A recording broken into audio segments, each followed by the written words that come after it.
오늘 이야기의 주인공은 58세 어머니 김현자 씨입니다. 현자 씨는 33의 나이에 남편을 하늘나라로 떠나보내고 2살배기 딸아이를 홀로 키워냈습니다. 이제는 그 딸도 30을 바라보는 어엿한 직장인이 되었지만 현자 씨에게 딸아이는 여전히 어릴 적 모습 그대로입니다.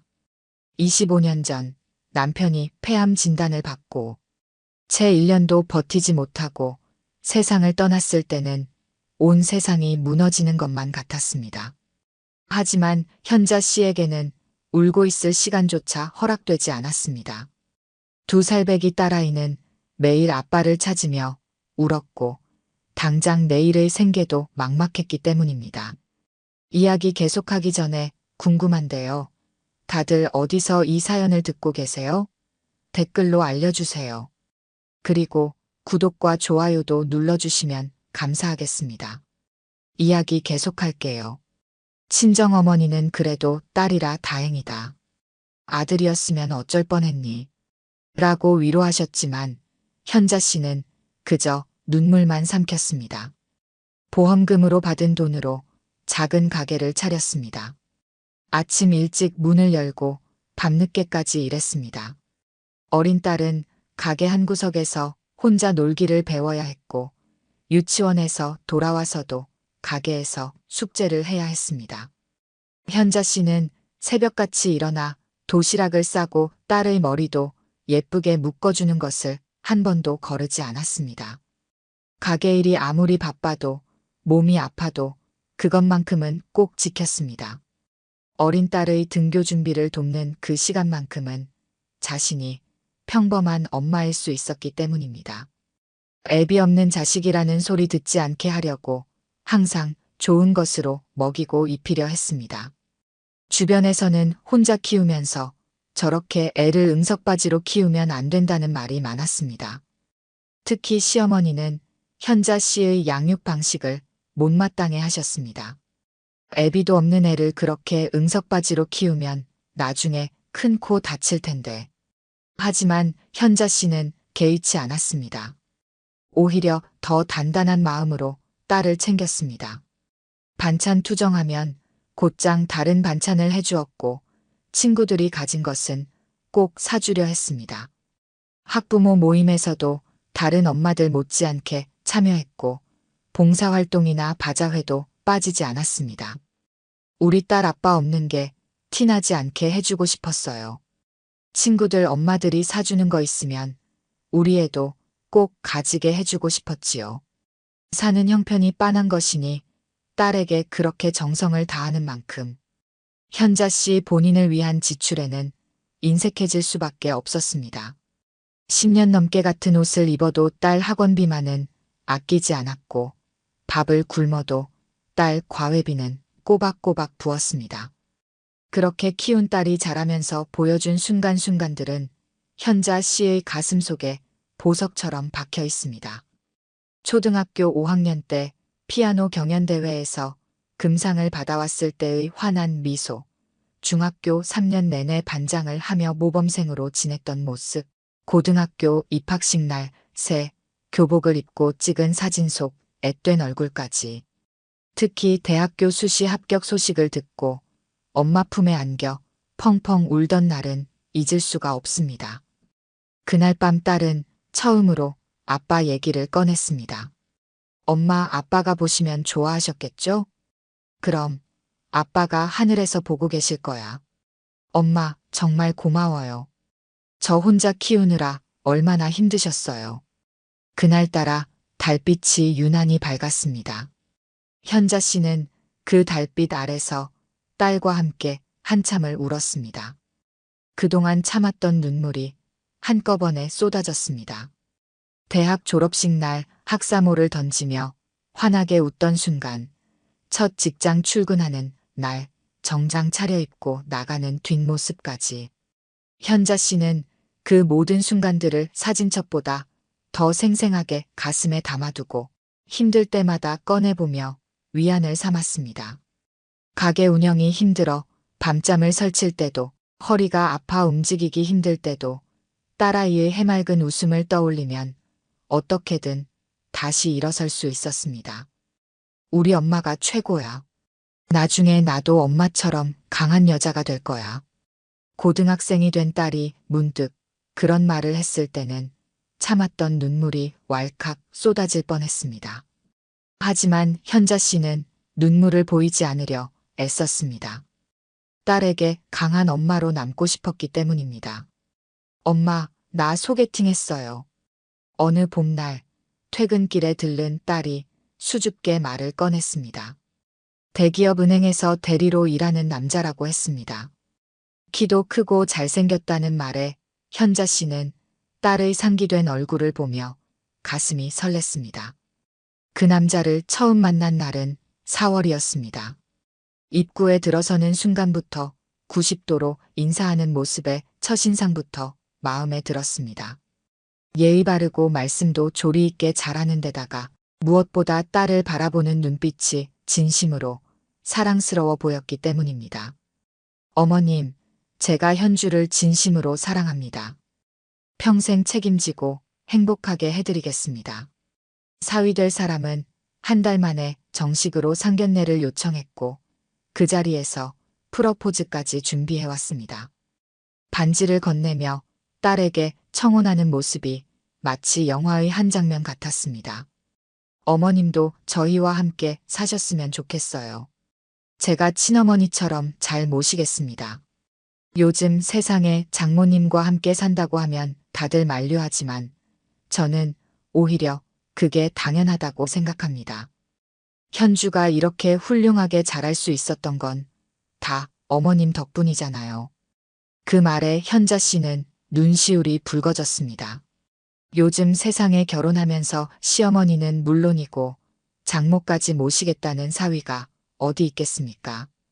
게다가 현자 씨는 홀어머니가 아닙니까? 딸의 배우자를 고르는 데 있어 현자 씨가 가장 중요하게 생각한 것은 마음이 따뜻한 사람이었습니다. 돈이나 명예, 집안 같은 것은 그다지 중요하지 않았습니다. 그저 딸을 진심으로 아끼고 사랑해 줄 수 있는 사람이면 좋겠다고 생각했는데 김도윤이라는 이 청년은 그 이상이었습니다. 결혼식 준비 과정에서도 도윤 씨는 한결같았습니다. 주말마다 결혼식장을 알아보고 신혼집을 구하러 다닐 때도 항상 현자 씨를 모시고 다녔습니다. 심지어 신혼집을 고를 때는 일부러 방 3개짜리를 고집했습니다. 어머님 방은 따로 있어야죠. 신혼부부라고 둘만의 공간을 고집하면 어머님은 어떻게 하시겠어요? 제가 약속드렸잖아요. 어머님을 친어머니처럼 모시겠다고요. 그렇게 정성스럽게 준비한 결혼식 날 현자 씨는 평생 잊지 못할 감동을 받았습니다. 신랑이 신부 아버지 대신 현자 씨의 팔짱을 끼고 입장하는 순간 하객들의 탄성이 쏟아졌습니다. 도윤 씨가 직접 준비했다는 이벤트였습니다. 장인어른께서 하늘나라에 계시지만 오늘만큼은 제가 아버님 역할을 대신하고 싶었습니다. 어머님께서 혼자서 현주를 키우시느라 얼마나 고생하셨습니까? 앞으로는 제가 어머님의 든든한 아들이 되어드리겠습니다. 축사에서 한 이 말에 하객들은 물론 현자 씨도 참았던 눈물을 쏟고 말았습니다. 그동안 혼자 키우느라 고생했다고 이제는 자신이 효도하겠다고 말하는 사위의 진심. 어린 고백에 현자 씨의 마음은 녹아내렸습니다.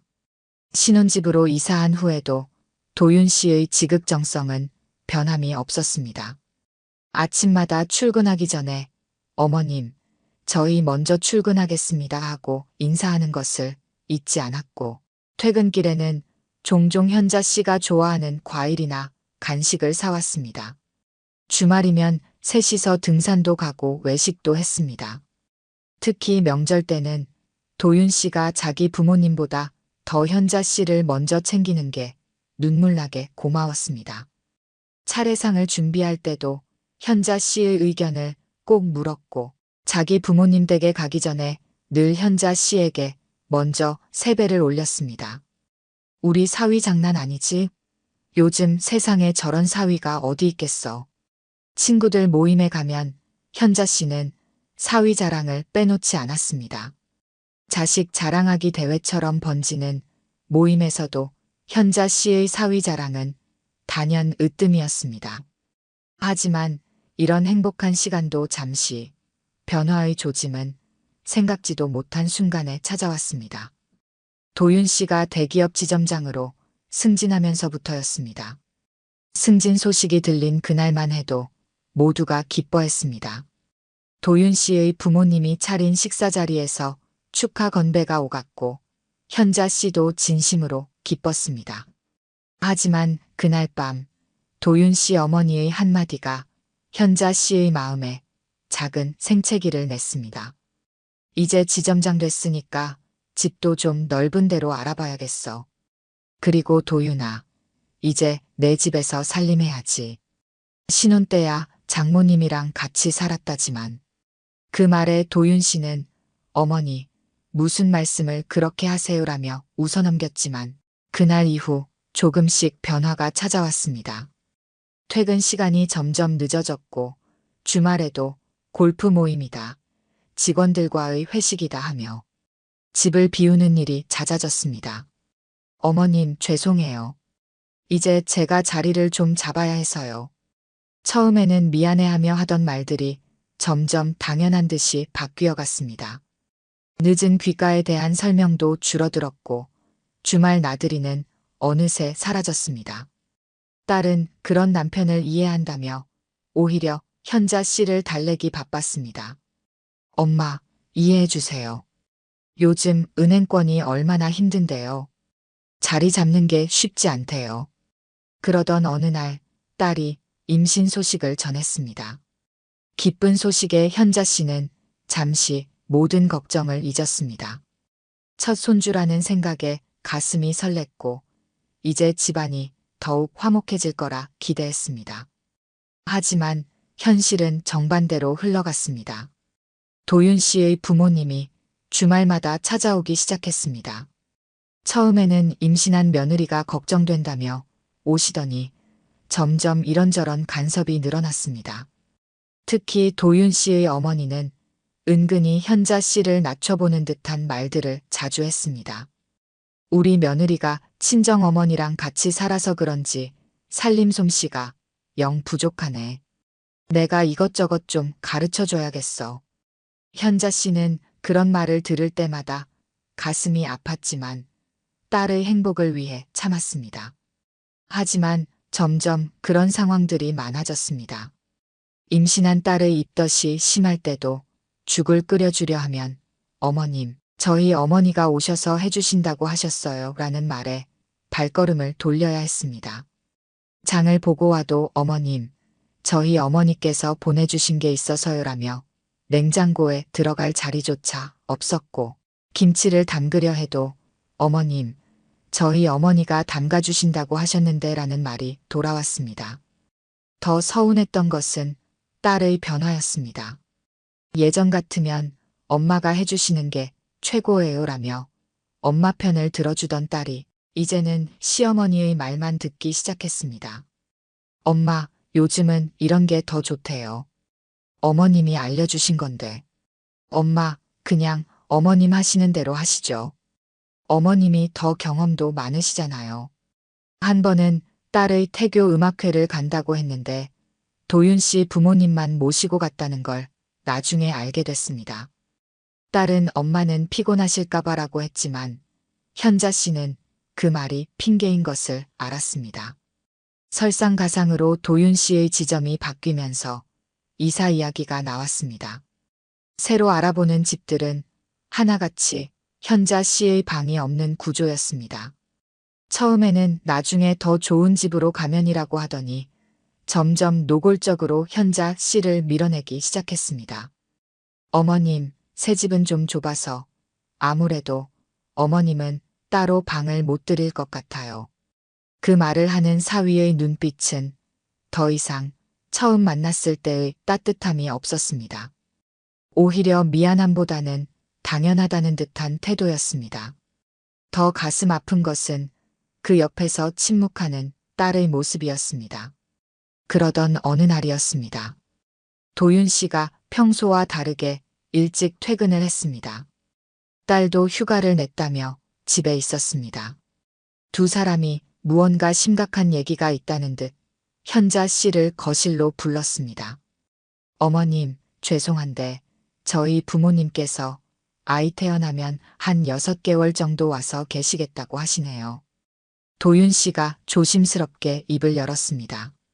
현자 씨는 순간 가슴이 철렁 내려앉는 것을 느꼈습니다. 사실 이런 날이 올 것 같았습니다. 이런 좁은 집에서 우리 며느리가 살다니. 첫 아기를 여기서 키울 생각하니 걱정이네. 지난주에도 시어머니는 거실을 둘러보며 이렇게 말했습니다. 강남에서 타운하우스에 사는 시어머니 눈에는 이 집이 너무 초라해 보였나 봅니다. 현자 씨의 방을 지나칠 때마다 인상을 찌푸리기도 했습니다. 여기는 좀 환기가 잘 안 되는 것 같아요. 임산부한테 좋지 않은데. 우리 집은 다 남향이라 햇살도 잘 들어오고 매번 이런 식이었습니다. 처음에는 딸도 우리 집이 이렇게 좋은데 뭐가 문제예요? 라며 현자 씨 편을 들어주었습니다. 하지만 최근에는 시어머니 말에 고개를 끄덕이기 시작했습니다. 그동안 어머님께서는 혹시 동생분 댁에라도 가 계시면 어떨까 해서요. 아무래도 이 집이 좁으니까. 도윤 씨의 말에 현자 씨는 고개를 들어 딸을 바라보았습니다. 하지만 딸은 시선을 피했습니다. 갑자기 초인종이 울렸습니다. 시어머니였습니다. 마치 타이밍을 맞춘 것처럼 등장한 시어머니는 인테리어 디자이너와 함께였습니다. 제가 인테리어 선생님 모시고 왔어요. 아기 태어나면 방을 어떻게 꾸밀지 미리 봐두려고요. 시어머니는 현자 씨의 방으로 성큼성큼 걸어갔습니다. 문을 열자마자 디자이너에게 설명을 시작했습니다. 여기가 제일 햇빛이 잘 드는 방이에요. 이 방을 애기 놀이방으로 꾸미면 좋겠어요. 벽은 파스텔 톤으로 하고 여기 붙박이장은 다 뜯어내고요. 현자 씨는 그 자리에서 쓰러질 것 같았습니다. 자신의 방을, 그것도 자신이 쓰고 있는 방을 마치 비어있는 공간처럼 마음대로 계획하고 있었습니다. 어머니, 잠시만요. 지금 이 방은. 딸이 나서려 했지만 시어머니가 말을 잘랐습니다. 현주야, 너도 알잖니. 첫 아기는 정말 중요해. 이런 좁은 집에서 그나마 이 방이 제일 낫잖니. 내 어머니도 이해하실 거야. 우리가 매달 생활비도 드리면 되지. 마치 이미 모든 것이 결정된 것처럼 말하는 시어머니를 보며 현자 씨는 문득 서랍 속 서류 봉투가 떠올랐습니다. 남편이 남긴 상가 건물 등기부등본이 들어있는 그 봉투. 지금은 한창 개발 중인 역세권에 있어 웬만한 아파트 두어 채 값은 되는 건물이었습니다. 그렇게 하시죠. 현자 씨가 천천히 입을 열었습니다. 엄마. 딸이 놀란 듯 현자 씨를 보았습니다. 사돈 말씀대로 하세요. 대신 저는 더 이상 이 집에 있지 않을 테니 제 방은 마음대로 하셔도 좋아요. 엄마, 그게 무슨. 현주야, 이제 내 가정을 꾸려나가야지. 시어머님 말씀대로 애기한테 좋은 환경을 만들어주는 게 맞아. 난 그만 나갈게. 현자 씨는 천천히 자신의 방으로 들어갔습니다. 서랍을 열어 그 봉투를 꺼내들었습니다. 이제는 이 건물을 처분해도 될 때가 된 것 같았습니다. 지금 매물로 내놓으면 시세 차익도 꽤 날 것이고 그 돈이면 하고 싶었던 것들을 할 수 있을 것 같았습니다. 엄마, 제가 잘못했어요. 그러지 마세요. 방문 밖에서 딸이 울먹이는 소리가 들렸습니다. 하지만 현자 씨는 더 이상 마음이 흔들리지 않았습니다. 긴 세월 혼자 키운 딸이 이제는 자신의 길을 가야 할 때였습니다. 그리고 현자 씨 자신도 이제는 자신만의 삶을 살아야 할 때가 된 것입니다. 다음 날 아침 현자 씨는 일찍 부동산을 찾았습니다. 남편이 남긴 상가 건물을 매물로 내놓으려는 것이었습니다. 부동산 사장은 눈이 휘둥그레졌습니다. 아니, 사모님. 이 건물을 파시려고요? 지금이 골든타임인데. 지하철역도 들어서고 재개발도 확정됐는데. 네, 알고 있어요. 그래서 지금 팔려고요. 현자 씨는 담담했습니다. 남편이 물려준 이 건물을 팔지 않고 그동안 묵혀둔 것은 혹시라도 딸에게 필요할 때가 있을까 해서였습니다. 하지만 이제는 그럴 필요가 없어졌습니다. 한 달 만에 건물은 매각됐습니다. 예상보다 훨씬 높은 가격에 거래가 성사됐습니다. 현자 씨는 그동안 해보고 싶었던 것들을 하나둘 실행에 옮기기 시작했습니다. 먼저 조용한 바닷가 마을에 작은 집을 샀습니다. 늘 동경하던 텃밭도 있는 집이었습니다. 엄마, 우리 아기 태어났어요. 출산 소식을 전하는 딸의 문자에는 아기 사진이 첨부되어 있었습니다. 현자 씨는 한참을 사진을 들여다보았지만 답장은 하지 않았습니다. 대신 여행사에 전화를 걸어 유럽 여행 티켓을 예약했습니다. 어머님, 제발 한 번만 뵙게 해주세요. 아기가 이제 100일이에요. 딸은 계속해서 연락을 해왔습니다. 하지만 현자 씨는 단호했습니다. 현주야, 너희 어머님 말씀대로 해. 아기는 좋은 환경에서 키워야지. 나는 이제 내 인생을 살 거야. 친구들은 걱정했습니다. 외손주도 안 보고 어떻게 살아? 너무 독하다. 하지만 현자 씨는 달라졌습니다. 더 이상 움츠러들지 않았고 누구의 눈치도 보지 않았습니다. 처음으로 자신만을 위한 시간을 가졌습니다. 유럽의 작은 마을들을 돌아다니며 사진을 찍고 카페에 앉아 여유롭게 책을 읽었습니다.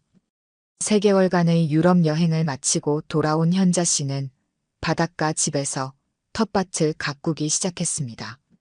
상추, 토마토, 가지 등 직접 기른 채소로 만든 음식을 먹으며 소소한 행복을 느꼈습니다. 언니, 이게 얼마만의 웃음이에요. 동네 친구가 된 순자 씨가 말했습니다.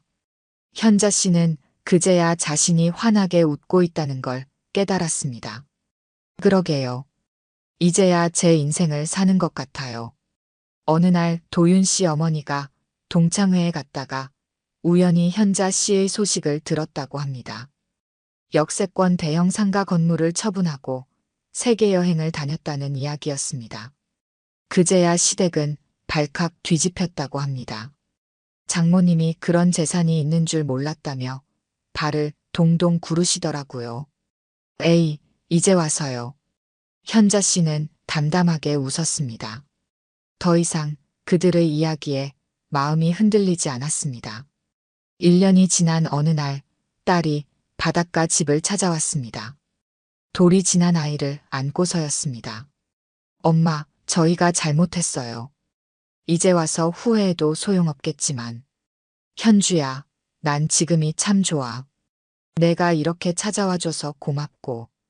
텃밭에서 막 따온 방울토마토를 아이에게 건네며 현자 씨가 말했습니다. 하지만 이제 엄마도 엄마의 삶이 있어. 언제든 보고 싶을 때 찾아오렴. 그렇지만 이전으로는 돌아가지 않을 거야. 마당에 핀 백일홍이 바람에 하늘거렸습니다. 현자 씨는 내일 떠날 스페인 산티아고 순례길 준비를 하고 있었습니다. 이제 그녀의 인생에는 새로운 도전과 설렘으로 가득했습니다. 이제 나의 봄날이 시작된 것 같아요. 텃밭에 봄나무를 심으며 현자 씨는 생각했습니다. 인생의 황혼역에서 맞이하는 새로운 시작이었습니다. 서울 강남의 고급 아파트 단지 레미안 퍼스트 팰리스. 새벽 6시 지하 주차장의 형광등이 하나둘 켜지기 시작했다. 이성호 관리인은 늘 그랬듯 가장 먼저 출근해 주차장을 점검하고 있었다. 차가운 새벽 공기를 들이마시며 주차선을 따라 걷는 그의 발걸음은 경쾌했다. 65의 나이에도 꼿꼿한 체격의 이성호는 아파트에서 가장 신뢰받는 관리인이었다. 그는 매일 아침 이 시간이 좋았다. 조용한 주차장을 걸으며 하루 일과를 준비하는 이 순간이면 마음이 평온해졌다. 깨끗한 주차장을 만들고 입주민들의 안전을 살피는 것. 그것만으로도 충분했다. 청소 담당 정혜숙이 빗자루를 들고 나타났다. 낡은 운동화를 신은 그녀는 매일 새벽부터 밤늦게까지 아파트 구석구석을 청소했다. 남들이 보면 그저 평범한 청소부였지만 이성호는 그녀를 존경했다. 혼자서 두 아들을 서울대에 보낸 대단한 어머니라는 사실을 잘 알고 있었으니까. 이 선생님, 오늘도 일찍 오셨네요. 애숙 씨야말로 늘 부지런하시네요. 이성호는 따뜻하게 웃어 보였다. 그는 정혜숙의 성실함이 마음에 들었다. 요즘 같은 세상에 찾아보기 힘든 진정성이 있었다. 그때였다. 요란한 엔진 소리와 함께 검은색 볼보 SUV가 지하주차장으로 들어섰다. 운전석에는 한지민이 앉아 있었다. 28살의 젊은 나이에 대기업 과장 자리에 오른 그녀는 이 아파트의 셀럽이었다. SNS 팔로워만 해도 10만이 넘었고 매일 아침 그녀의 출근길 사진은 수많은 좋아요를 받았다. 차에서 내린 한지민은 명품 백을 한쪽 어깨에 걸치며 성큼성큼 걸어갔다. 그녀의 눈에 이성호와 정혜숙은 그저 배경일 뿐이었다. 하지만 오늘따라 정혜숙의 청소하는 모습이 눈에 거슬렸다. 저기요. 날카로운 목소리가 주차장에 울렸다. 네. 정혜숙이 고개를 들었다. 이렇게 많은 주차 공간이 있는데 하필 제 자리 앞에서 청소하세요? 정혜숙은 고개를 숙이며 비켜섰다. 이성호가 한 발짝 앞으로 나섰지만 한지민은 이미 엘리베이터로 향하고 있었다. 며칠이 지났다. 한지민의 오만한 태도는 날이 갈수록 심해졌다. 관리사무소에 사소한 민원을 넣고 SNS에는 우회적으로 관리인들을 비하하는 글을 올리기도 했다. 어떻게 이런 서비스를 받고도 월급을 받을 수 있는지 궁금하네요라는 그녀의 글은 수천 개의 좋아요를 받았다. 이성호는 그저 묵묵히 자신의 일을 했다. 새벽에 눈이 오면 제일 먼저 나와 눈을 치웠고 비가 오는 날이면 주차장 물 청소를 더 꼼꼼히 했다. 그의 성실함을 아는 다른 입주민들은 오히려 한지민의 태도를 못마땅해 했다. 그러던 어느 날 아침 운명의 사건이 일어났다. 평소보다 30분 늦게 출근하려 서두르던 한지민의 볼보 차량이 주차장 벽면에 크게 긁힌 것이다. 후진 중 실수로 벽을 긁은 것이었지만 그녀는 즉시 관리사무소로 전화했다. 이게 도대체 어떻게 된 거죠? 주차장 관리가 이렇게나 엉망인데 제 차가 멀쩡할 리가 있나요? 이성호는 차분히 대답했다. CCTV를 확인해 보시면 상황을 정확히 아실 수 있을 텐데요. 뭐라고요? 제가 왜 그걸 봐야 하는데요? 당신이 책임져야죠. 상황은 점점 악화되었다. 한지민은 그 자리에서 경찰에 신고했고 자신의 SNS에 관리인의 갑질이라는 제목으로 장문의 글을 올렸다. 관리인 주제에 입주민에게 이런 식으로 나오다니 라는 댓글이 수천 개 달렸다. 아파트 관리사무소로 항의 전화가 빗발쳤다. 이성호는 조용히 CCTV 영상을 지켜보았다. 화면 속에는 한지민이 급하게 후진하다 실수로 차를 긁고 주변을 살피다 서둘러 자리를 뜨는 모습이 선명하게 찍혀 있었다. 그는 잠시 생각에 잠겼다. 평생을 정직하게 살아온 그였기에 이런 상황이 처음은 아니었다.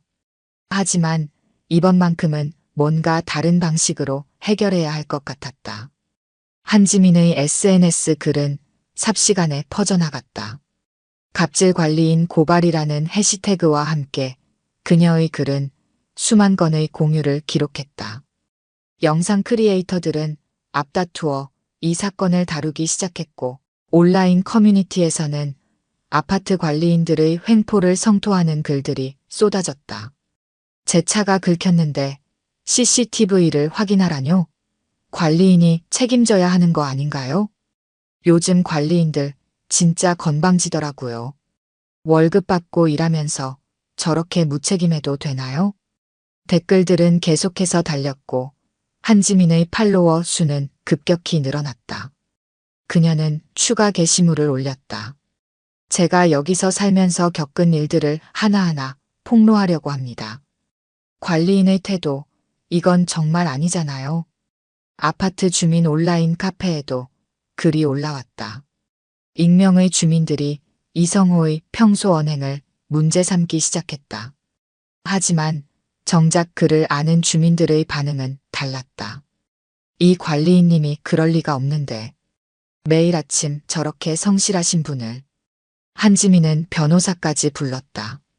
고급 정장을 차려입은 변호사가 관리사무소에 들어섰다. 의뢰인의 차량 파손에 대한 책임을 어떻게 지실 건가요? 이 정도면 업무상 과실이 명백해 보이는데요.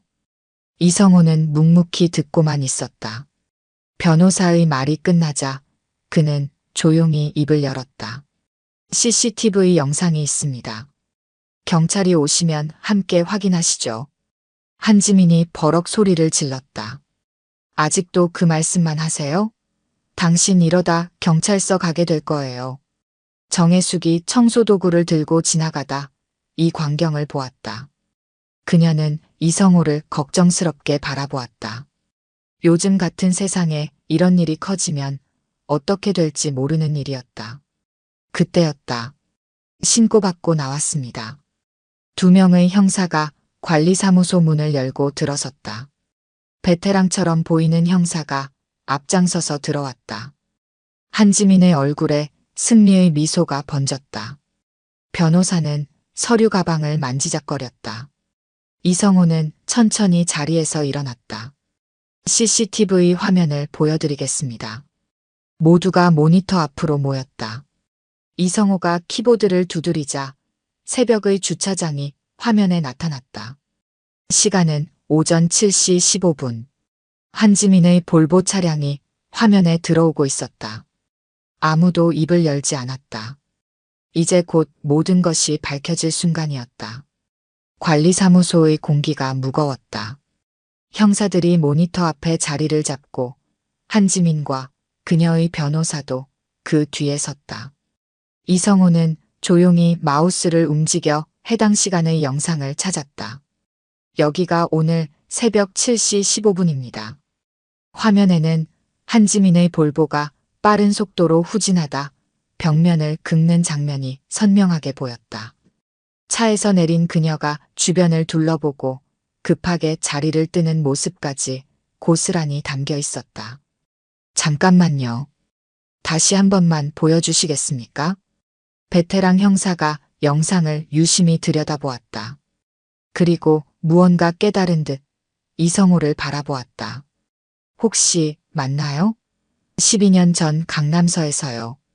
형사의 표정이 급격히 변했다. 한지민이 영문을 몰라 두 사람을 번갈아 쳐다보는 순간 젊은 형사가 벌떡 일어났다. 아, 과장님.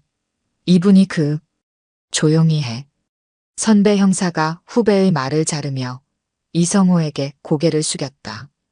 정말 죄송합니다. 제가 미처 몰랐네요. 아닙니다. 그냥 평범한 관리인일 뿐인데요, 뭘. 이성호의 목소리는 여전히 담담했다. 무슨 일이죠? 한지민이 떨리는 목소리로 물었다. 형사는 잠시 머뭇거리다 입을 열었다. 이분을 모르시나요? 전직 한강건설 회장님이신데. 순간 사무실이 쥐죽은 듯 조용해졌다. 한지민의 얼굴에서 핏기가 싹 가셨다. 그녀의 변호사는 헛기침을 하며 자리를 피했다. 그게 무슨... 한지민의 다리가 후들거렸다. 12년 전 제가 처음 형사가 됐을 때입니다. 강남 일대에서 가장 큰 사건이 터졌죠. 한강건설 이성호 회장님께서 갑자기 모든 걸 정리해 주셨어요. 형사의 말이 이어졌다. 30년 동안 한강건설을 이끌며 수많은 건물을 세운 이성호는 어느 날 갑자기 모든 걸 내려놓았다. 회장직도, 재산도, 명예로운 자리도. 언론은 떠들썩했고 재계는 충격에 빠졌다. 미친 짓이라는 말도 있었다. 하지만 그는 흔들리지 않았다. 한지민이 떨며 입을 뗐다. 그런데 왜 여기서 관리인을? 이성호는 천천히 자리에서 일어났다. 그의 눈빛은 여전히 따뜻했다. 진정한 봉사는 자신을 낮추는 것이라고 생각했습니다. 높은 자리에서 명령하는 게 아니라 땅을 밟고 섰을 때 보이는 세상이 더 아름답더군요. 한지민의 SNS에 올라온 글을 본 사람들이 하나둘 관리사무소로 모여들기 시작했다. 소문은 삽시간에 퍼졌다. 한강건설 이성호 전 회장이 우리 아파트 관리인이었다니. 정혜숙도 그 자리에 있었다. 그녀의 눈시울이 붉어졌다. 3년 동안 매일 아침 마주치며 인사를 나눈 사람이 그런 큰 인물이었다니. 형사들은 자연스럽게 자리를 피했다. 변호사도 조용히 사무실을 나갔다. 한지민은 그 자리에 굳어버린 듯 서 있었다. 그녀의 눈앞에서 지난 몇 달간의 기억이 주마등처럼 스쳐 지나갔다. 매일 아침 고개 한번 제대로 들지 않고 지나쳤던 순간들. SNS에 무시하는 글을 올렸던 날들. 그리고 오늘 아침 자신의 실수를 뒤집어 씌우려 했던 비열한 행동까지. 밖에서는 벌써 이 소식이 퍼져나가고 있었다. 한지민의 SNS 계정으로 악성 댓글이 물밀듯이 밀려들었다. 한강건설 회장님을 그렇게 무시했다니. 요즘 젊은이들 정말 뭘 모르네. 인성이 이렇게나 막장이라니. 이성호는 여전히 묵묵히 CCTV 화면을 정리하고 있었다. 마치 아무 일도 없었다는 듯이. 그의 표정에는 승리의 기쁨도 통쾌함도 없었다. 그저 매일 아침처럼 담담한 얼굴이었다. 문득 12년 전 자신의 사임을 발표하던 날이 떠올랐다. 그때도 이런 표정이었을까? 모든 걸 내려놓는다는 게 이렇게 담담한 일이었던가? 밖에서는 햇살이 쏟아지고 있었다. 여느 때와 다름없는 아침이었다. 한지민은 일주일째 회사에 나가지 못했다. 그녀의 SNS는 폭풍의 중심에 있었다. 갑질녀, 염치 없는 젊은이라는 말들이 끊임없이 달렸다. 한강건설 회장 출신의 아파트 관리인을 무시했다는 이야기는 순식간에 전국적인 화제가 되었다. 인터넷에는 이성호에 대한 과거 기사들이 다시 퍼지기 시작했다. 30년 전 부도 위기의 중견 건설사를 인수해 대형 건설회사로 키워낸 이야기. 직원들의 자녀 학자금을 전액 지원했던 일화. 하청업체와의 상생을 강조하며 업계의 관행을 바꿔놓았던 시절. 12년 전 갑작스러운 은퇴 선언과 함께 재산의 상당 부분을 사회에 환원했던 뉴스까지. 한지민은 자신의 집 창문을 통해 아파트 관리사무소를 내려다보았다. 이성호는 여전히 매일 같은 시간에 출근해 주차장을 점검했다. 단지 곳곳을 돌아다니며 쓰레기는 없는지, 위험한 곳은 없는지 살폈다. 마치 아무 일도 없었다는 듯이. 그녀의 회사에서는 징계위원회가 열렸다. SNS에 올린 글이 회사의 이미지를 실추시켰다는 이유였다. 하지만 더 큰 문제는 따로 있었다. 한지민 과장님 아시나요? 우리 회장님과 이성호 회장님은 30년 지기 친구 사이셨답니다. 인사팀 차장의 말에 한지민은 눈앞이 캄캄해졌다. 회의실 창밖으로 보이는 본사 건물. 그 건물도 한강건설이 지은 것이었다. 결국 그녀는 6개월 정직 처분을 받았다. 하지만 그것보다 더 견디기 힘든 건 사람들의 시선이었다. 출근길에 마주치는 이웃들의 차가운 눈빛. 경비실을 지날 때마다 느껴지는 불편한 기운. 무엇보다 정혜숙 아주머니를 마주칠 때면 땅이 꺼지는 것 같았다. 어느 날 밤 한지민은 용기를 내어 관리사무소를 찾았다. 늦은 시간이었지만 이성호는 여전히 자리를 지키고 있었다. 죄송합니다. 한지민의 목소리가 떨렸다. 제가 정말 큰 잘못을 했습니다. 이성호는 조용히 그녀를 바라보았다. 따뜻한 차 한 잔을 내밀며 자리에 앉으라 했다. 사람은 누구나 실수를 합니다. 하지만 그 실수를 인정하고 배우는 것, 그게 더 중요하죠. 제가 어떻게 해야 할지 모르겠습니다. 한지민의 눈에서 눈물이 흘렀다. 봉사활동은 어떨까요? 매주 토요일 우리 단지 경로당에서 어르신들을 위한 봉사활동이 있습니다. 청소도 하고 말동무도 해드리고요. 한지민은 고개를 들었다. 이성호의 눈빛은 늘 그랬듯 따뜻했다. 사실 제가 이 일을 시작한 이유를 아십니까? 이성호가 천천히 말을 이어갔다. 30년 동안 높은 자리에 있으면서 사람의 진정한 가치가 무엇인지를 잊고 살았습니다. 돈과 명예, 그런 것들이 전부인 줄 알았죠. 하지만 어느 날 문득 깨달았습니다. 진정한 성공이란 남을 위해 봉사하는 마음이라는 걸. 사무실 창밖으로 늦은 밤의 아파트 단지가 조용히 빛나고 있었다. 한지민은 그제야 이 풍경을 처음 보는 것 같았다. 매일 아침 자신이 무심코 지나쳤던 이곳의 평화로움을, 누군가의 정성과 봉사로 만들어진 일상을. 네, 하겠습니다.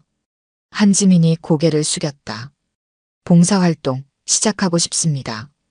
이성호는 빙그레 웃었다. 젊은 날의 자신을 보는 것 같았다. 오만했던 그 시절, 우연한 계기로 봉사의 기쁨을 알게 된 그때처럼.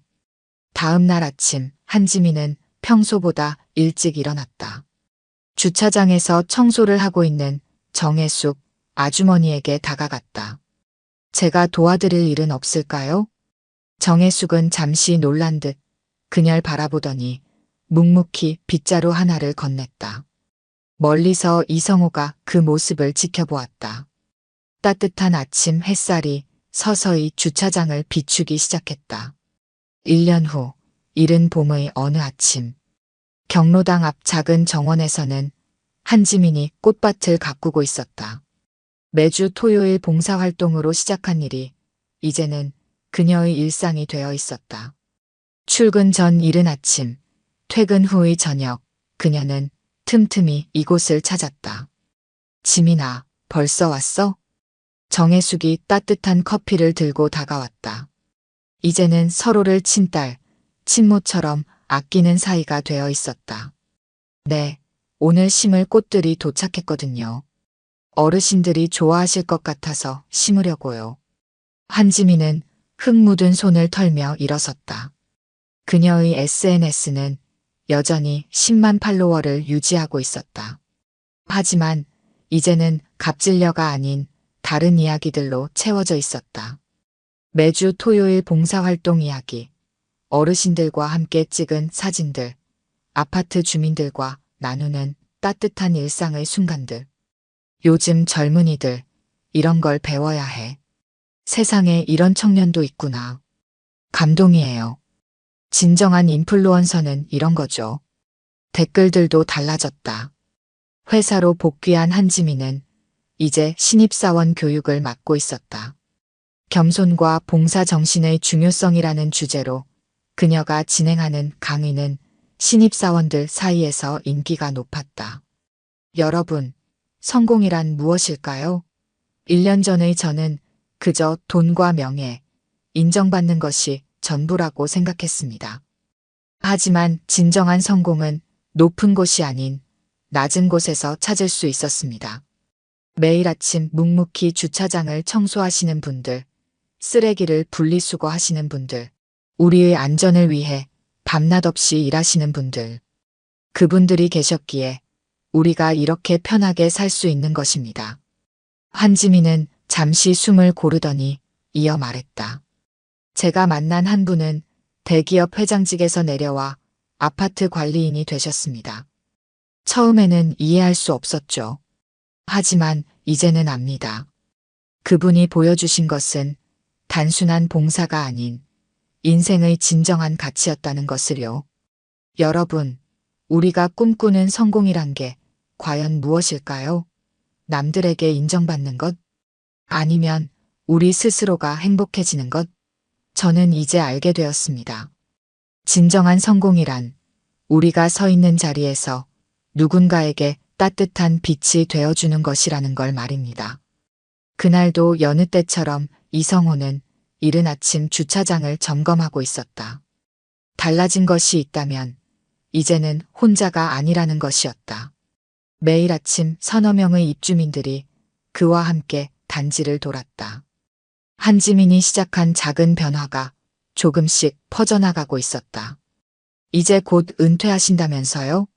한 입주민이 물었다. 네, 이제 젊은 사람들에게 기회를 줘야죠. 이성호가 미소 지었다. 그동안 정말 감사했습니다.